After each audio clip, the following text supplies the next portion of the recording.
High school Uderolal village में सकाफती दिहाड़े के हवाले से ॿारनि जो रंगारंग सकाफती शो थी गुजरियो। शो में स्कूली शागिर्दनि मुख़्तलिफ़ सकाफती और क़ौमी गीतन ते टैबलोस पेश कया और 4 डिसंबर ते सकाफती दिहाड़ो भरपूर नमूने मल्हाइण जो अज़म कयो। उन मौके ते टीओ बाबू हिंगोरो, साईं बख्शकड़ो, अब्दुल हक खोसो, अमीन वडेराई, सैयद मोहम्मद अली शाह ऐं ॿियनि चयो त 4 डिसंबर ते हर साल जीअं भरपूर नमूने सकाफती दिहाड़ो मल्हायो वेंदो।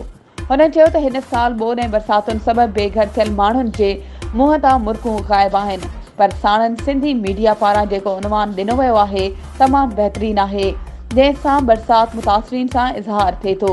हुननि चयो त तबाह ऐं बेहाल सिंध हिकु दफ़ो ॿीहर उथंदी ऐं माण्हुनि जे मुंहं ते मुर्कूं मोटी ईंदियूं। सकाफती शो में शाइर दाइम उमरानी पंहिंजे फन जो मुज़ाहिरो कंदे सिंधी सकाफती गीत पेश कया, जॾहिं त शागिर्दनि विच में तकरीरी मुक़ाबला पिणु कराया विया।